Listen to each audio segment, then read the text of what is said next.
If you've spent any amount of time on the internet in the early 2010s, you probably remember Flash games were some of the weirdest but most memorable pieces of internet media from that time period.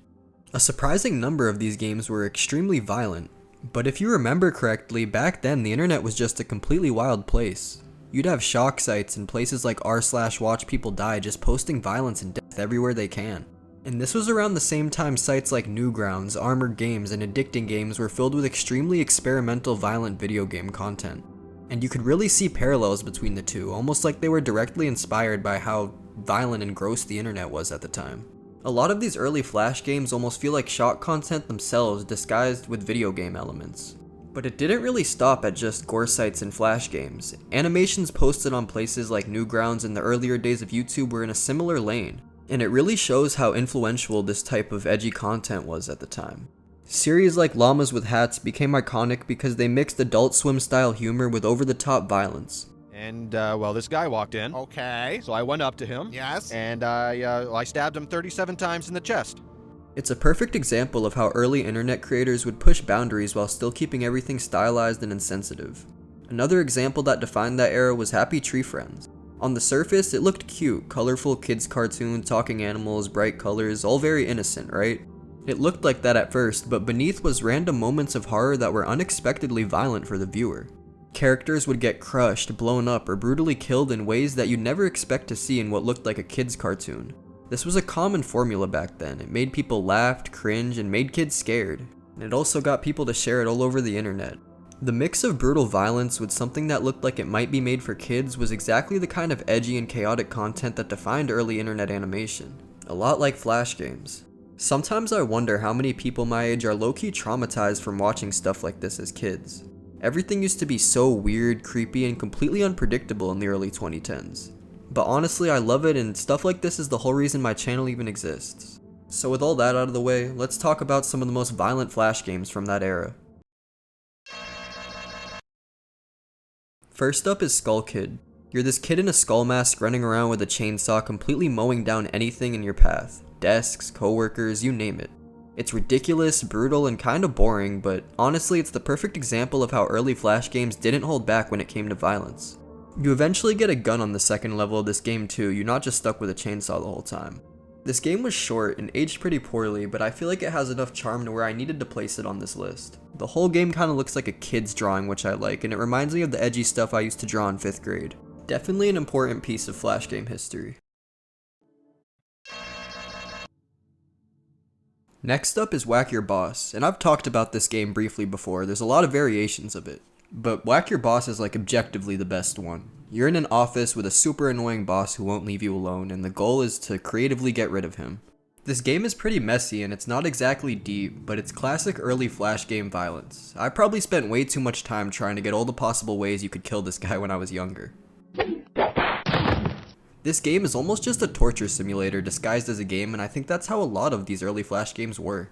It almost feels like they're directly influenced by how popular gore sites and shock sites were at the time. The newer internet might be worse in some ways, especially with like AI content and stuff, but this is not the type of stuff you really see nowadays. My mom got pretty mad at me for playing this, and I can see why. I mean, just look at it.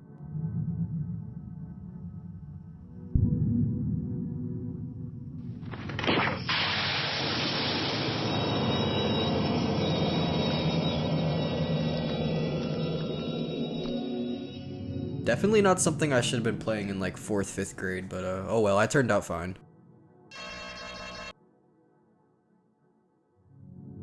Next game up is 13 Days in Hell. This one's just a straight up shooter where you're stuck trying to survive wave after wave of enemies that keep coming at you. You're fighting off endless creepy dudes with axes and these weird zombie things, and every day it gets more intense. You can tell the graphics are that really old like 3D Flash era stuff, but there's something exciting about just spraying bullets and trying not to get torn apart by these guys. It had an almost tower defense setup, but I remember thinking this was nuts back then, honestly. It's loud, kinda rough around the edges, but I feel like it doesn't get shown enough love.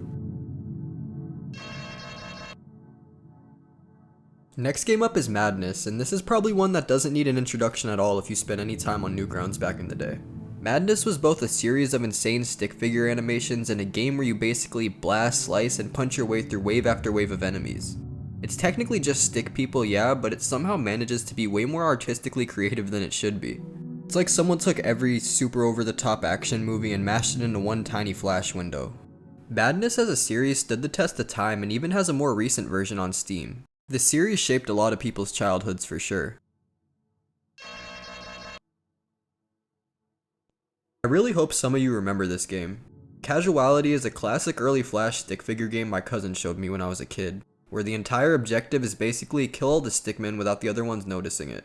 You do this by clicking around the scene to trigger environmental events that eliminate each stickman one by one, and if a remaining stickman sees how someone died, you fail the level.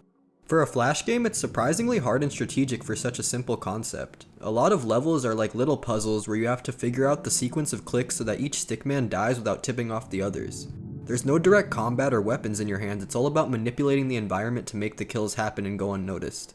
This game came in a bunch of versions over the years, there's even a Casuality 3 on Newgrounds, and the core idea never changes. Stickman deaths by any means necessary, as long as no one else sees it. Even if you've never played this game, you could probably still tell it's the most Flash game thing ever, violence meets stickmen. Another game that falls in this creepy category, and oh my gosh, there's so many I could name, but it's Penalty Chamber. And this one is brutally wild in the most Flash game way possible too. You basically throw a stick dude on death row into a room full of deadly choices, traps, and ways to kill them. Spikes, saws, blades, all of it. You click something and you're watching another ridiculous kill animation play out. Kinda like the Whack Your Boss series in a way, but a little more like with stuff you could do. There's no real goal other than figuring out all the hilarious gruesome methods though. It's making me realize there's almost a morbid curiosity trend with these games.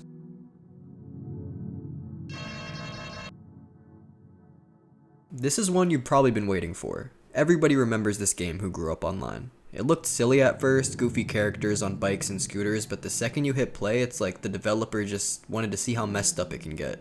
Limbs fly across the screen with splatters of blood, bodies get shredded while they flip and explode, everybody knows Happy Wheels.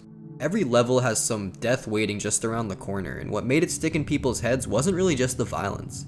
People loved physics games in this time period. You might have started the level out trying to ride a bike and then 3 seconds later you're impaled by spikes with your torso spinning on the ground. This game had a combination of gross, hilarious deaths and barely controlled ragdoll physics that made it so culturally popular and remembered online. Oh, and I briefly mentioned this in my last video, but the developer who made Happy Wheels also made this game called Divine Intervention, which would fit beautifully on this list. I'm not going to dive into it here though, but you can check my last video if you want to hear me talk about it. There's also a bunch of other crazy Flash games on that list that would have easily made this one, I just don't want to repeat them. Like Gunblood and Swords and Sandals. There's so much wild stuff from back then, it's impossible to fit it all in one video. Finally, there's Pico's School, which is probably the most infamous Flash game on this list. The safest way to explain it is it's a school yeah, you don't play as the bad guy in this game, but you start in a class and out of nowhere your classmate just pulls out a gun and chaos explodes, literally. From there, it's a scramble through the halls, finding weapons and trying not to get shot by the mean classmate, we'll just call him. But yeah, this game is sudden and terrifying for a kid, and also absurd in that classic Flash way I keep talking about. The graphics are borderline ugly, and the violence is so out of pocket, it's not the best game honestly, but I feel like it's a good way to end this list.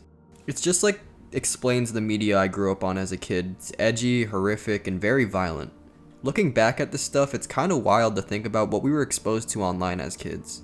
I say we because I know some of you guys are older and some of my viewers are actually younger, but according to YouTube Studio, most of you guys are 18 to 25, which is my age, so. The internet for a lot of us back then was unpredictable and completely unfiltered. You'd go from laughing at silly cartoons 1 second to watching a stick figure get absolutely obliterated the next. From Flash games, animations, to shock sites, they were all experiments in pushing limits on the internet, and that's exactly why this era of the web sticks for so many people. It's easy to look at it now and think it was all over the top and just ridiculous, but there was some genuine charm to a lot of these games. It made people curious, creative, and yeah, a little desensitized to certain things, but in a way that inspired us to make, share, and appreciate content that felt alive and unpredictable. That's exactly the energy that got me hooked on making these videos in the first place, and why I love revisiting this weird corner of internet history. So yeah, maybe some of it was disturbing and didn't stand the test of time very well, and maybe a little bit of it traumatized the generation, but these are games that are pretty much relics of the internet now, and I know a lot of us can appreciate them. Before I fully close this video, I want to say that I've been experiencing an almost overwhelming amount of growth and support on this platform, and it means the world to me. I'll continue putting effort into my content, and I really want to reach my full potential on YouTube. I'm still learning, guys, but I'm glad that a lot of you actually like my videos. I hope you enjoyed and have a wonderful day.